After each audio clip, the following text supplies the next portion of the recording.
All right, welcome back. Today we're going to get into the single most important skill for getting what you want from an AI, and that's learning how to talk to it. It really is all about crafting the perfect instructions.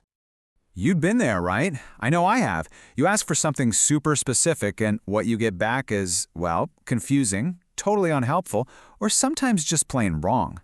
It's a really common frustration, and it feels like you're just not on the same wavelength. But there is a way to bridge that gap. The solution is something called prompt engineering. And it's basically the art and science of writing instructions, or prompts, so clearly that the AI can't help but give you exactly what you need.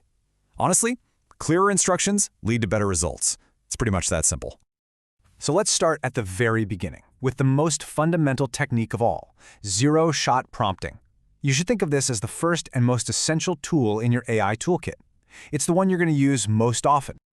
So what in the world is a zero-shot prompt? Well, the name kind of says it all. You are giving the AI a task with, you guessed it, 0 examples.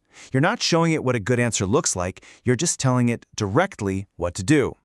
Let's make this crystal clear. The zero-shot approach is just giving the raw command, classify this movie review. That's it.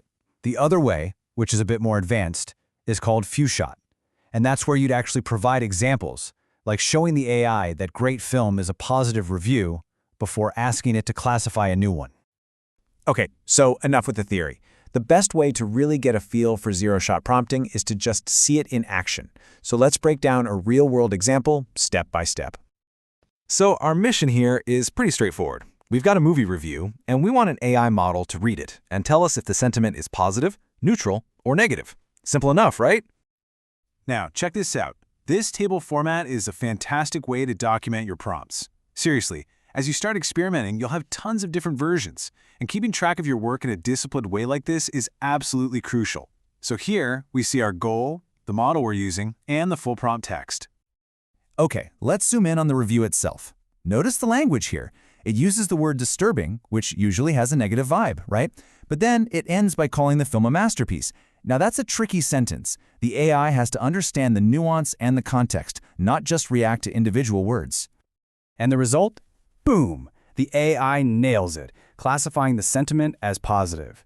This is what's so impressive. It correctly figured out that masterpiece was the dominant feeling here, and it didn't just get tripped up by the word disturbing. That right there shows you the power of a clear, direct prompt. But here's a crucial point. Effective prompting isn't just about the words you write. Nope. The technical settings you use behind the scenes play a massive role in what you get back. One of the most important settings is called temperature. For this task, you can see it set to 0.1, which is super low. Think of temperature as a creativity knob.